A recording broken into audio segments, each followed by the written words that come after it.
Bismillahirrahmanirrahim. Assalamualaikum warahmatullahi wabarakatuh. Sebelumnya izin memperkenalkan diri. Nama saya Zaki Fajri Saifullah dengan NPM 10070711864 dari Fakultas Teknik Prodi Teknik Pertambangan Universitas Islam Bandung.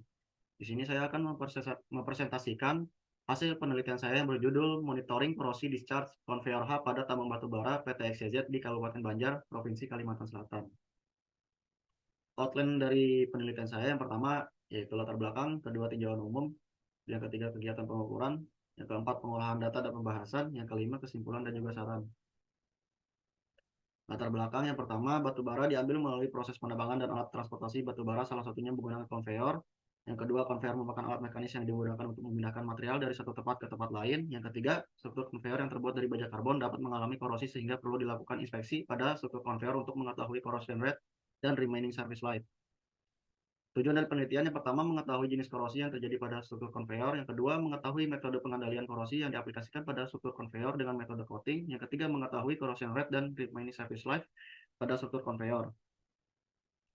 Diagram alir penelitian saya yang pertama latar belakang masalah, di mana dari sini dilanjutkan kepada tujuan penelitian, lalu pada pengambilan data dihasilkan dua data yakni data primer dan juga data sekunder. Setelah data primer dan sekunder didapatkan, maka dilanjutkan kepada pengolahan data, lalu dilanjutkan kepada aktivitas analisis.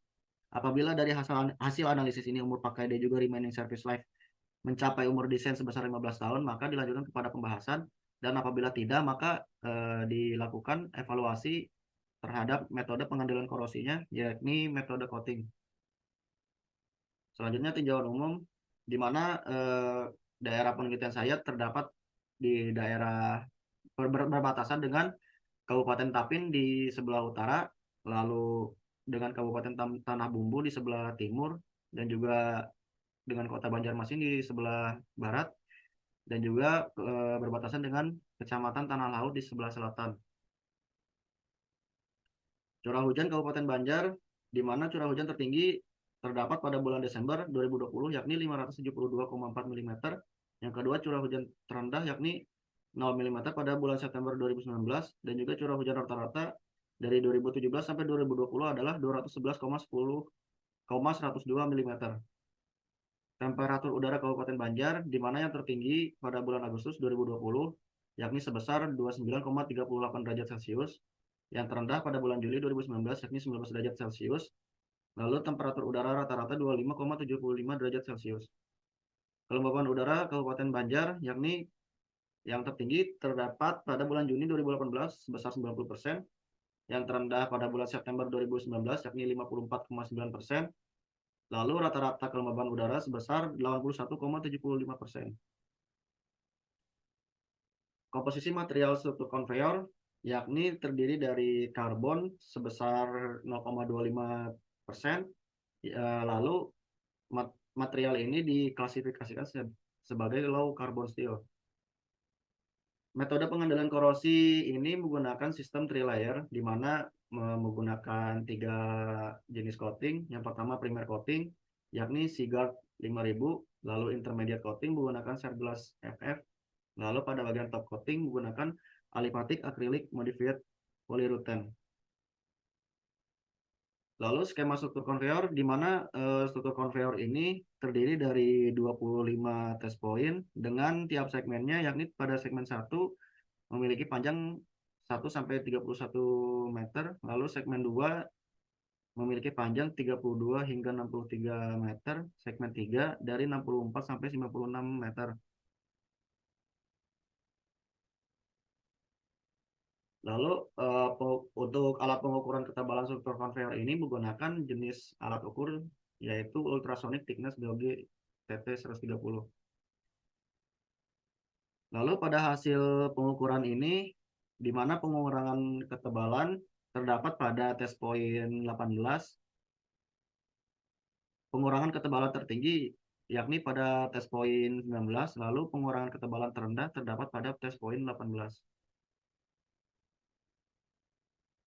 Di mana pengolahan data kali ini mengambil sampel pada test point 10, di mana tebal nominal sebesar 9 mm, tebal aktual 7,83 mm, dan juga umur pakai 6 tahun.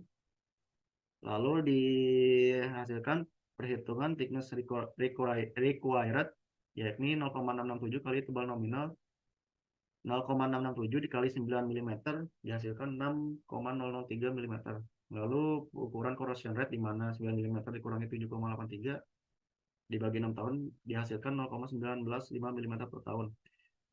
Remaining service life yakni dihasilkan pengurangan ketebalan struktur konveyor pada tiap test point, di mana pengurangan ketebalan tertinggi pada test point 19 yakni 2,01 mm. Lalu pada test point 25 yakni pengurangan ketebalan struktur terkecil sebesar 1,13 mm. Corrosion rate struktur konveyor yakni yang terbesar pada test point 19 yakni 0,32 mm per tahun. Lalu yang terendah pada test point 25 dan juga test point 24 yakni 0,1883 mm per tahun. RSL atau remaining service life nilai terkecil terdapat pada test point 21 yakni 8,17 tahun. Lalu RSL terbesar pada test point 11 sebesar 12,94 tahun. Kesimpulan dari hasil penelitian yang telah dilakukan terhadap struktur konveyor tersebut, maka dapat ditarik beberapa kesimpulan. Yang pertama, jenis korosi yang terdapat pada struktur konveyor tersebut merupakan korosi merata.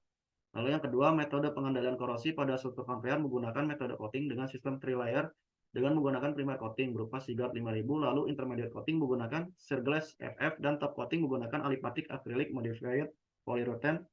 Yang ketiga, laju korosi yang terjadi pada struktur konveyor dengan laju korosi tertinggi pada test point 2 segmen 1 dengan nilai 0,32 mm per tahun, dan yang paling terendah pada test point 25 segmen 3 dengan nilai 0,1883 mm per tahun.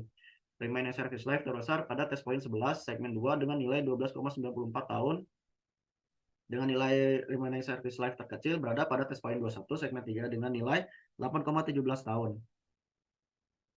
Lalu saran dari hasil penelitian ini, yang pertama melakukan pengendalian korosi dengan cara inspeksi serta maintenance atau metode coating dengan sistem 3-layer agar struktur konveyor dapat mencapai umur desain yang telah ditentukan. Yang kedua, melaksanakan kegiatan evaluasi terhadap metode coating yang telah dilakukan agar pengendalian korosi dapat dilakukan dengan efisien. Sekian presentasi dari saya. Terima kasih.